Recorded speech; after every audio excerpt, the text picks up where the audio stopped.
Vamos a leer la palabra de Dios entonces allí en la primera carta del apóstol Pedro capítulo 5. Primera carta del apóstol Pedro capítulo 5. Primera carta del apóstol Pedro capítulo 5. Y vamos a leer los versículos 5 al 7. Primera de Pedro 5, 5 al 7.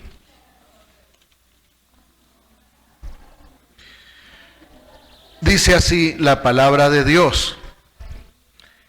Igualmente, jóvenes, estad sujetos a los ancianos y todos sumisos los unos a otros. Perdón, aquí entonces el mensaje no es solamente para los jóvenes, es para todos. Toma aquí a los jóvenes como un aspecto del contexto en el cual se está desarrollando este texto. Igualmente, jóvenes, están sujetos a los ancianos y todos sumisos unos a otros.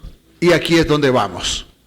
Revestíos de humildad, porque Dios resiste a los soberbios y da gracia a los humildes. Repetimos porque esta es la frase clave del día de hoy.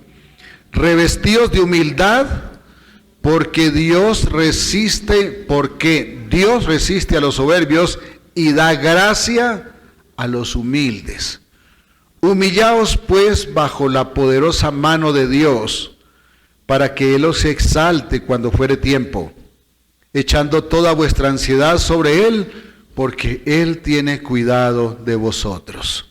Señor, es tu palabra, y aunque a veces por ser dura y ser tajante, incomoda, yo te ruego, Señor, que nos des la humildad de recibirla, para que humillados nosotros la pongamos por obra y te honremos y hagamos lo que tú ordenas sin hacer ningún reparo a ella. En el nombre de Jesús. Amén. Amén. El peor enemigo de la fe, parte 1. Hoy entonces nos vamos a enfocar, hermanos, en un pecado regularmente no reconocido en la iglesia, y tiene consecuencias, sin embargo, terribles, porque sin darnos cuenta causa daño al creyente y ofende al Señor, porque afrenta, es decir, se opone o menosprecia la majestad y la santidad de Dios. Este pecado regularmente no se observa, no se trata, pero daña más que el adulterio, daña incluso más que la idolatría por las imágenes, daña más que la adicción al alcohol o a las drogas, y se ve muy poco porque se camufla muy hábilmente entre las sillas blancas de la iglesia, en la boca de muchos que oran y en el corazón de predicadores elocuentes. Sutilmente destroza el espíritu del creyente, porque se vuelve invisible, envuelto en un disfraz de virtud y de devoción religiosa. Por eso quien lo practica normalmente está seguro de estar agradando a Dios. Es el pecado que hizo caer a Luzbel. También hizo caer a Adán y a Eva. Hizo ciegos a los fariseos cuando tuvieron ante ellos al Mesías y no lo reconocieron. Y hoy hace estragos porque endurece el corazón de muchos creyentes y también creyentes y religiosos que parece que viven una fe sincera, pero equivocada. La Biblia lo denuncia y Dios lo odia. Y por esa misma razón debemos identificarlo y también repudiarlo. Dije que es peor que ser adúltero, incluso puede ser peor que ser asesino, porque afrenta a Dios. Es peor que ser adicto. Por eso tenemos que cortar con él antes que sea tarde. Porque si se instala en la vida del creyente hace más daño que aquellos que reconocemos como grandes pecados. Daña desde adentro hacia afuera, opera a espaldas de la conciencia porque pasa desapercibido, refugiándose en una actividad espiritual o una costumbre religiosa. Se viste de espiritualismo, pero es una espiritualidad vana que destruye sin ser detectada. El asesino sabe que mata y el infiel sabe que traiciona, pero el pecado disfrazado de virtud no se detecta con facilidad y hace que el creyente se sienta firme, mientras en verdad camina al abismo. Bueno, yo creo que ya es hora de decir el nombre propio, ¿no? Porque tal vez por el texto ustedes pueden inferir de qué se trata, pero este tiene un nombre muy propio. Este pecado ignorado por el creyente, pero profundamente odiado por Dios, es el orgullo religioso o arrogancia religiosa. El orgullo religioso o arrogancia religiosa. No se ve, porque el ser humano natural en su condición de caído tiende a normalizar todo lo que no escandaliza a la sociedad. Por eso no se ve. Y se camufla en la iglesia, y como nosotros venimos del mismo mundo, ese mundo que normaliza las cosas porque no parecen malas, entonces también en la iglesia no nos parece malo. Es más, decimos, esa es la personalidad del hermanito fulano. Y no nos damos cuenta que el hermanito fulano está envenenado y está envenenando. Envenena con su arrogancia religiosa. Está envenenado con su arrogancia religiosa y de paso envenena a otros, porque sí que son expertos en hacerse de seguidores. Son muy expertos. Hacemos algo y regularmente lo creemos bueno porque el mundo no lo rechaza y el pastor no predica contra ello. A veces el mismo pastor está envenenado. Dios tenga misericordia de mí. Y la iglesia no lo contraría. Entonces no, es bueno. Es bueno porque la sociedad no lo rechaza, el pastor no predica contra ello, o quien predique, la iglesia tampoco lo rechaza. Y es que una predicación normal condena mentir, condena el sexo fuera del matrimonio, condena el aborto, condena la ebriedad o la borrachera, y con toda razón. Pero regularmente casi nunca se condena el orgullo espiritual. Y es porque este pecado se oculta hábilmente en el corazón de alguien que es muy religioso. Es un religioso practicante. Regularmente el arrogante religioso también se sabe salmos de memoria, capítulos enteros de memoria, o hasta libros de la Biblia de memoria. Y no es que esto sea malo, lo que digo es que allí se oculta. Esta persona regularmente es experto en ayunar, tal vez más que muchos otros. Y no es que quien ayuna tenga por naturaleza este pecado, sino que es que digo que se oculta regularmente en estas cosas disfrazadas de virtud. Hasta ora más que muchos otros. Se esconde en el alma incluso de uno que es fiel al culto. No digo de los que son fieles al culto, sino de alguien que es fiel al culto, pero tiene este pecado. Que ora en público y nos gustan sus oraciones. Predica y hasta nos gustan sus predicaciones. Y puede presumir de conocer mucho la doctrina de la fe. Quien lo practica usa el nombre de Dios, pero lo usa en vano. Y no es porque jure por Dios, porque nos han enseñado, es no jurar su santo nombre en vano. No, es mucho más que eso. Usa el nombre de Dios en vano porque usa su nombre para exaltarse a sí mismo y para jactarse de su relación con Dios. Yo creo que ya la cabeza de algunos está dando vueltas. Pero antes que dar vueltas hacia alrededor, demos vueltas hacia nosotros mismos. Porque creo que es justo. Por lo menos mi cabeza da muchas vueltas. Porque qué cosa si nos gusta comparar, ¿cierto? Mire, el profeta Isaías fue enviado a denunciar el pecado de unos cuantos pueblos. Él no solamente denunció el pecado de su pueblo, perdóneme.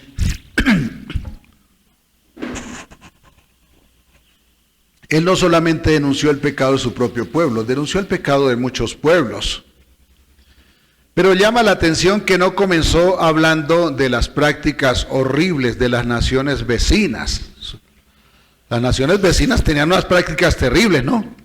Algunas incluso tomaban a sus hijos y los quemaban vivos para sus dioses, para sus ídolos. Pero el profeta comenzó hablando, o comenzó con la maldad de su propio pueblo. El pueblo de Dios. El pueblo que se sabía la ley de Dios de memoria y que se jactaba de cumplirla y por eso odiaba a los demás. Vamos a leer unos textos allí en Isaías capítulo 1. Pero para no hacernos extensos vamos a tomar unos apartes. Así que voy a hacer unos apartes del versículo 11, la primera parte del 13 y luego el versículo 15. Así que permítame, como lo tengo aquí ya estructurado. Y dice, ¿para qué sirve, dice Jehová, la multitud de vuestros sacrificios? No me traigáis más vana ofrenda. El incienso me es abominación. Cuando extendáis vuestras manos, yo esconderé de vosotros mis ojos. Asimismo, cuando multipliquéis la oración, yo no oiré. Llenas están de sangre vuestras manos. Voy a leerlo y para hacer algunos comentarios internos. ¿Para qué me sirve, dice Jehová, la multitud de vuestros sacrificios? No me traigáis más vana ofrenda, el incienso me es abominación. No es que naturalmente a Dios le ofenda estas cosas. De hecho, Él les había ordenado. Lo que a Él le ofendía es que corrieran a hacerlo con la actitud inadecuada. Y en vez de honrarlo, estaban ofendiéndolo. Entonces dice, cuando extendáis vuestras manos, yo esconderé de vosotros mis ojos. Asimismo, cuando multipliquéis la oración, yo no oiré. Y quiero hacerle una pregunta. ¿Usted sabía que muchas veces Dios no escucha oraciones? ¿Usted sabía que hay personas que se pueden pasar toda una noche orando y esa trasnocha se pierde? Pueden pasar 40 días, y me gusta el número 40 porque es que muchos continuamente quieren llegar al término de Jesús. Entonces Jesús oró 40 días y 40 noches. Bueno, Él no comió ni bebió. Regularmente la persona levanta su ayuno en la noche y luego vuelve al otro día. Pero a veces esas aguantadas de hambre se pierden. ¿Por qué? Porque no se hacen en la actitud correcta y entonces no honran a Dios, sino que lo ofenden. No le glorifican, lo afrentan. No le dan su lugar, sino que le pretenden quitar su lugar. Desafortunadamente eso pasa. Y entonces cuando Él dice, cuando extendáis vuestras manos, yo esconderé de vosotros mis ojos. Asimismo, cuando multipliquéis la oración, yo no oiré. Llenas están de sangre vuestras manos. Vuestras manos están llenas de crímenes. Y muchas veces no lo reconocemos porque nos sentimos buenos. Esta es una reprensión que Dios hace a su pueblo a través del profeta Isaías. Pero ese pueblo religiosamente iba al templo varias veces al año a ofrecer sacrificio a Dios, pero tenía su corazón plagado de arrogancia. Vivía una religiosidad rigurosa, pero olvidaba ser humilde y quebrantarse ante Dios. Y aún entre ese pueblo se encontraban algunas personas que sí lo hacían. ¿Y quieren ver uno? Me estoy acordando de uno muy pecador, por cierto, que sin embargo se humillaba, se quebrantaba ante Dios y reconocía sus pecados. Yo sé que cuando diga cómo se lo conocía, usted va a saber inmediatamente su nombre. Se lo reconocía como un hombre conforme al corazón de Dios. ¿Quién es? El rey David, el gran rey David. Tal vez a los ojos de muchos, pecador como pocos, pero delante de Dios un hombre recto, porque reconocía su pecado y se humillaba.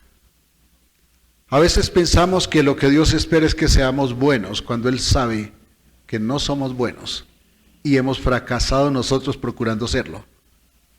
Lo que Dios espera es que reconozcamos nuestra maldad, que la confesemos y que le honremos reconociendo que si no fuera por Cristo seríamos condenados. Esto es honrar a Dios. La arrogancia, hermanos, entonces no es solo una debilidad humana que sale de una autoestima alta o de exaltar la dignidad personal, porque así reconocemos al arrogante, ¿no? No, este tiene una autoestima por las nubes. A veces incluso es una autoestima por el piso. Pero la arrogancia religiosa no es solo un problema de autoestima o de autoexaltación, es un veneno espiritual que afrenta a Dios porque pone el yo por encima de la gracia. Es decir, se reconoce bueno, no reconoce su maldad, se siente bueno. Y esas personas regularmente son capaces de levantar sus ojos y decirle al Señor, ¿por qué a mí? ¿Por qué se me fue mi mamá? ¿Por qué se me fue mi papá? ¿Qué merecemos de Dios? Todo el castigo. ¿Quién nos ha dado? Todo lo bueno. Si de vez en cuando algo nos duele, no tenemos nada que reclamar, porque Dios no nos debe nada. Nada que reclamar. Es un veneno espiritual. ¿Saben? La persona que es arrogante religioso regularmente procura sobornar a Dios con sus acciones sucias, vestidas de virtud. Y hace cosas que humanamente parecen loables, y perdónenme que vuelva a una cosa que muchas veces menciono.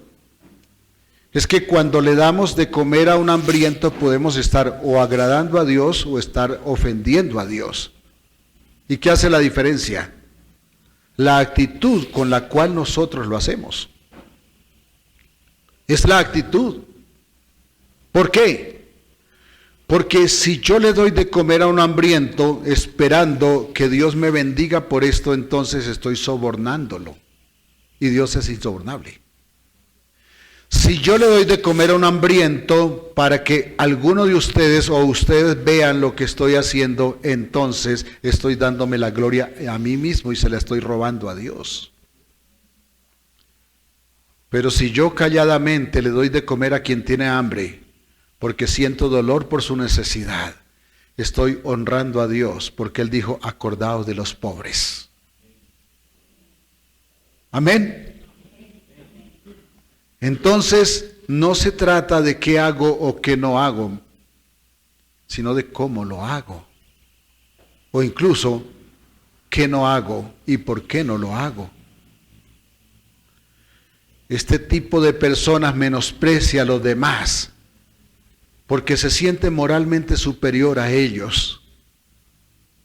¿Han encontrado personas así? A veces yo no tengo que ir muy lejos, solamente tengo que mirar hacia adentro. Y sospecho que a algunos de ustedes les ha pasado también.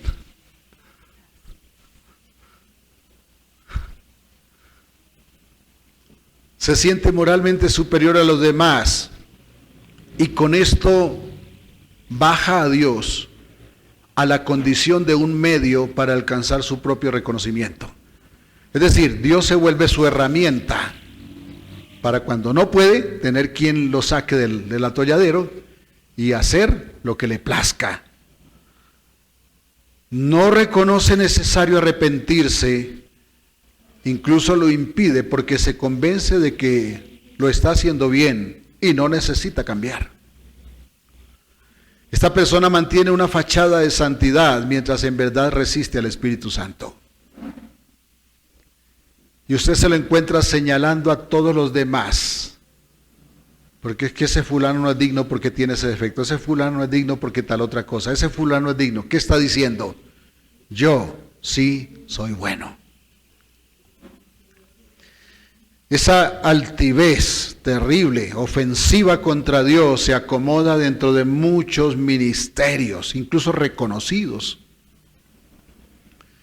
Convencen con señales que hace el predicador y convencen a multitudes, pero se vacían de justicia, de amor por el prójimo, se vacían de misericordia y sobre todo se vacían de santidad porque no adoran a Dios en verdad. Al contrario, tienen una actitud de quitar a Dios de su trono para sentarse porque se sienten demasiado buenos. Por eso contrarían la palabra como diciéndole a Dios, tú te equivocas, yo tengo la razón. Se glorían del conocimiento teológico. Se glorían de las señales que hacen. Algunos se jactan de cuánto conoce la teología. Otros que no usan mucho la Biblia se jactan de, mire, es que Dios me usa para hacer señales. Mire cuántas personas se sanaron hoy en esta campaña. Y algunos dicen, no, es que yo me sé tantos salmos de memoria. Recuerdo una hermanita muy apreciada que me decía, es que esta semana me leí 150 capítulos de la Biblia. A mí me gustaría de verdad hacerlo. Pero también es malo cuando lo hacemos para que los demás vuelquen su admiración hacia nosotros y no hacia Dios. Se jactan de sus tiempos de ayuno, de oración, de los salmos que saben de memoria. Pero a estas personas les pasa algo terrible. No conocen la cruz. Porque sienten que no la necesitan, luego no la escudriñan. No conocen la cruz de Cristo. Rechazan la gracia porque la dejan debajo de sus sucias obras. Dicho en resumen, se predican a sí mismos. El fondo maligno del orgullo espiritual es moral, pero también es teológico, porque distorsiona la concepción del carácter de Dios, porque presenta a Dios como un cómplice de una supuesta autosuficiencia personal. Es decir, quien es arrogante religioso, quien es orgulloso religioso, orgulloso espiritual, se siente autosuficiente. Y por eso se predica a sí mismo. Yo no sé si usted ha oído, yo creo que sí ha oído esta expresión. Tenga fe, que la fe mueve montañas. ¿La ha escuchado? ¿Será que está en la Biblia? No, la sacaron de la Biblia, pero la sacaron del contexto que está en la Biblia. Vaya donde el brujo y verá que el brujo le dice Dios y fe. La Biblia no dice que la fe mueve montañas. La Biblia enseña que Dios mueve las montañas si usamos de verdadera fe. ¿Y se ve la diferencia? ¿O lo repito? La Biblia no dice que la fe mueve montañas porque la fe no es Dios. La fe no tiene ningún poder. El poder es de Dios. Cuando creemos que la fe mueve montañas, le estamos robando la gloria a Dios y se le estamos otorgando un fetiche que llamamos fe. La fe, la Biblia enseña que Dios mueve las montañas si usamos de verdadera fe. Entonces no es la fe, es Dios que obra tras la fe. ¿Dice entender? Nunca le robemos la gloria que es solo de Dios. Nunca se la robemos. El arrogante ve al Señor como símbolo accesorio de su identidad religiosa. Dios es una bandera. ¿Dios era una bandera para la iglesia? No. Dios es el dueño de la iglesia. Es más, es quien lleva a la iglesia. La iglesia no lleva a Dios como su bandera. Dios lleva, Dios conduce a la iglesia, o esa iglesia no será de Él. Este tipo de creyente religioso arrogante da valor a los símbolos que usa y no a la confianza firme en Dios. Cree que si no ayuna, no hay resultados. Cree que si no hace oraciones largas, no hay resultados. Cree que si no usa aceite cuando ora, entonces no hay respuesta. Hay un hombre que es considerado en el mundo, es llamado el apóstol de la fe. Y este hombre hacía oraciones muy cortas. Y veía resultados enormes, grandísimos. Ténganlo por seguro que allí en lo privado sus oraciones no eran cortas. Es que la oración privada es una oración de relación con Dios. La oración pública es solamente la manifestación de nuestra fe en Dios. O debe ser eso. No sé si me hice entender. La oración privada es el reflejo de mi relación con Dios. Y la oración pública debe ser el reflejo de mi confianza en Dios. Por eso este hombre Müller, George Müller, el fundador de los grandes orfanatos en Inglaterra, el orfanato más famoso del mundo, el orfanato de Bristol, él lo fundó.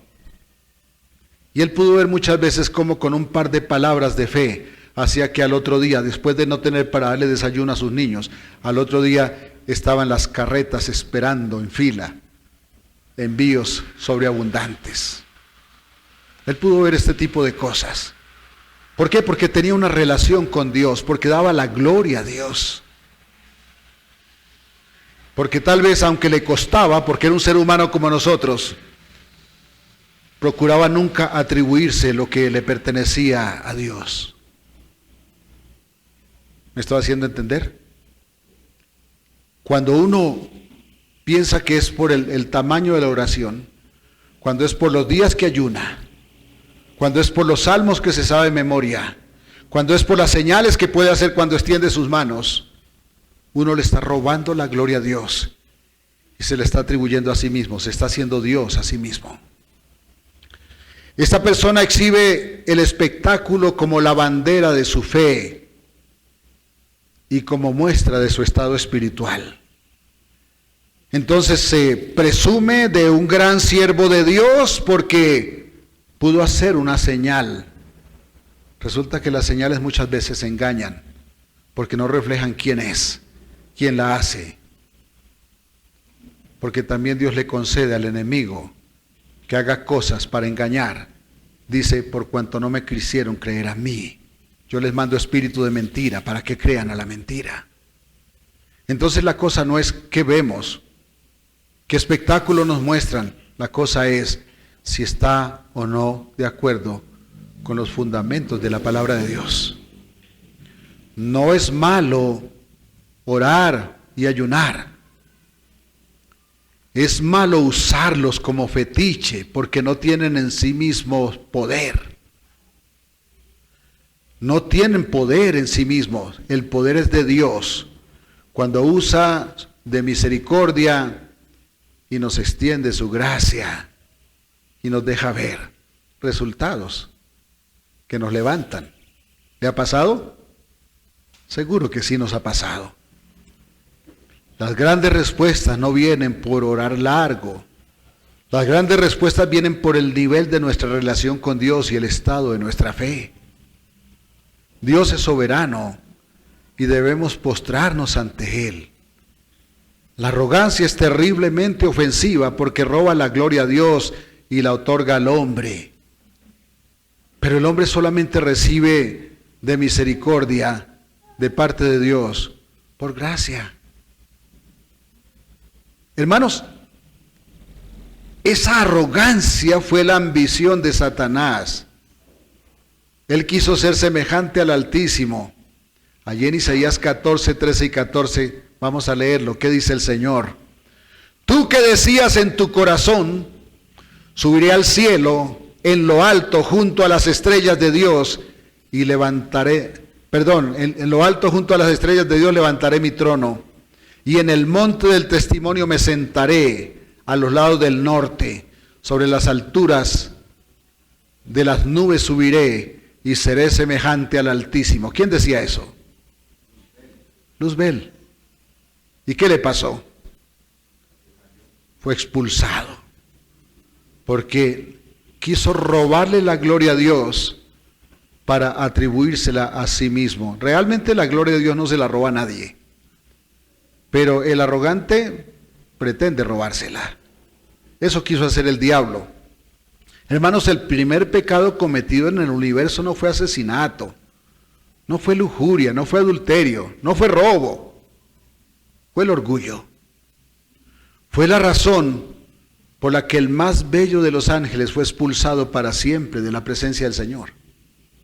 Y saben también Adán y Eva, nuestros padres, cuando pretendieron tener la misma sabiduría y el mismo conocimiento de Dios, estaban pretendiendo robar la gloria a Dios para atribuírsela a sí mismos. ¿Cómo identificar la arrogancia en mi vida? ¿Cómo identificar la arrogancia en la vida de la iglesia, hermanos? Bueno, vamos a decir algo que tal vez nos ayude. Perdonen si no es perfecto. He procurado acomodar las palabras lo mejor que puedo, por eso estoy trayendo escrito el mensaje. Se descubre cuando alguien sirve para ser visto, para que lo vean, o sirve para tener dominio sobre otros. Cuando alguien espera elogio por su oración o por su enseñanza y hasta se enoja si no recibe lo que espera, porque siente que menosprecian su sabiduría.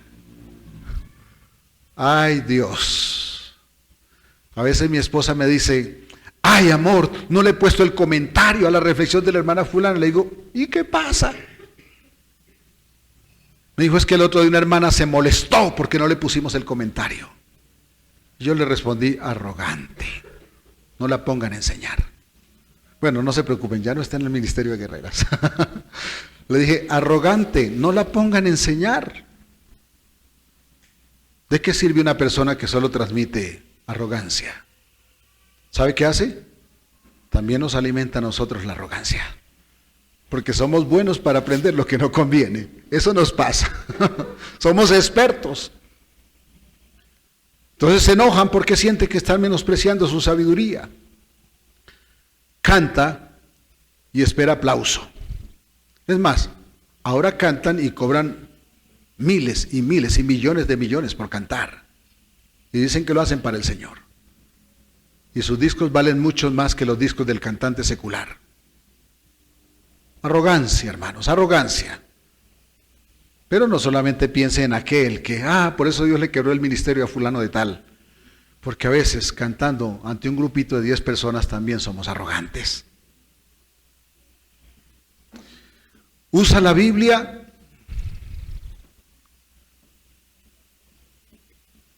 Dije que canta y espera aplauso. Esto lo tengo que mencionar. lidera y no puede evitar dominar. Menosprecia al humilde. Y si es pastor, se cree dueño de la iglesia. Nadie le puede ni hablar, porque es el ungido. No le pueden contradecir, porque se las sabe todas. Usa la Biblia como herramienta para juzgar, en vez de tender la mano para levantar. Predica un evangelio de gracia, pero con su actitud arrogante destruye lo que ha dicho. Presume de ser santo y no repara la pobreza espiritual de su corazón. Jesús reprochó tajantemente cuando vio esta actitud de los fariseos. Y el Espíritu Santo hoy también confronta esa distorsión a los creyentes, poco santos. También hoy nos reprende, porque hay personas hoy que se atribuyen un teléfono directo con Dios. Ya no usan la Biblia porque mejor cierran los ojos. La congregación está esperando a ver qué va a decir el ungido. Y de pronto dice, sí señor, ya se los digo. Ya se los digo. Arrogantes.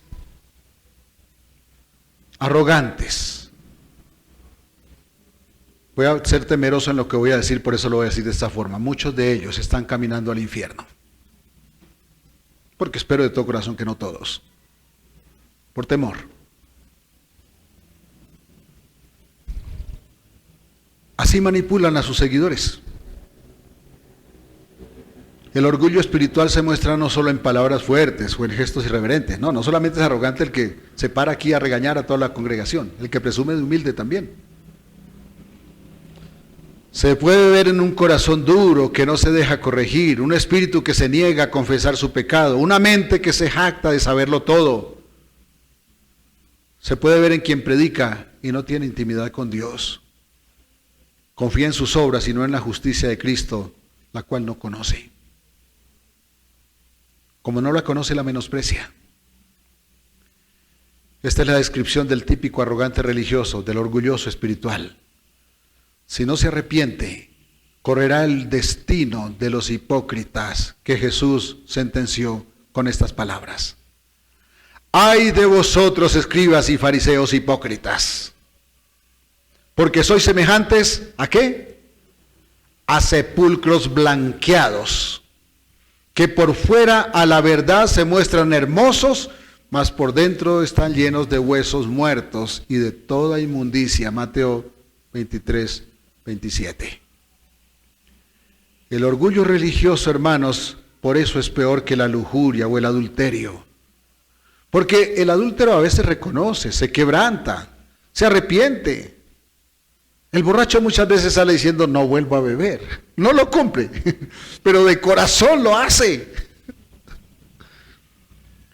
Pero el arrogante se justifica y argumenta ser mejor que esos a quienes juzga. Quien justifica sus faltas por arrogancia endurece su conciencia, resiste la voz de Dios y por eso no puede discernir la justicia y la santidad que produce el oír y obedecer al Señor. Porque es indispensable obedecer al Señor. No podemos hacerlo, pero Dios lo exige. Porque a Él no le sirve sino la medida de lo perfecto. ¿Qué hacemos entonces si no podemos? La cruz de Cristo es el lugar adecuado. Porque Cristo vivió la perfección que yo no pude. La obediencia perfecta que yo no pude. Al darnos a nosotros, por gracia, la bendición de la justicia en Cristo, entonces somos justos ante Dios. El adulterio daña el matrimonio, el orgullo religioso destruye la iglesia, porque eleva al hombre y crea una dependencia servil en los demás, manipulando sus conciencias. Todo arrogante quiere manipular a alguien, hermanos, y cuanto más se dejen, mejor. Enfría el amor y aún peor, aleja a los hombres de la cruz de Cristo porque no la reconoce necesaria.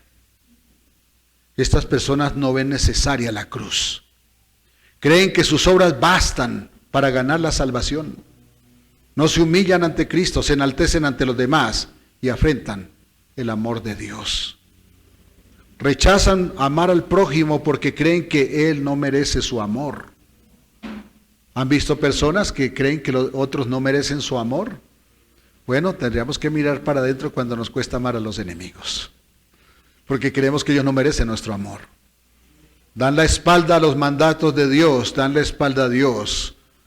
Pero escuche esto, Dios resiste a los soberbios y da gracia a los humildes, ya lo leímos. Es una sentencia, no es un consejo. Es una sentencia divina, no es un consejo que puedo tomar o no tomar. Quien acoge el orgullo espiritual enfrenta al mismo Dios. Y una batalla contra Dios es una derrota segura. Además, muchas batallas perdidas se explican en que el Señor no está en ellas. Porque el religioso confía en lo que tiene y no en la misericordia de Dios. Tal vez hay mucho de esto en nuestra vida ahora. Arrogancia religiosa, confianza en nuestras propias obras y no en la misericordia del Señor. Por eso creo que debemos pedir perdón. ¿Qué tal si nos ponemos un momento de pie? Nos tomamos un minuto para pedir perdón. Señor, gracias, porque nos tienes tanta paciencia, siendo nosotros tan faltos de sabiduría y tan arrogantes. Padre, pido perdón por mi arrogancia, por mis culpas, por no reconocer la necesidad de ti. Y pido perdón también por mis hermanos. Te ruego que escuches su oración y concedas que ellos también conmigo podamos reconocer lo que necesitamos y aprendamos a honrarte y a vivir para agradarte. En el nombre de Jesucristo, tu Hijo. Amén. Amén. Dios los bendiga, hermanos. Un abrazo.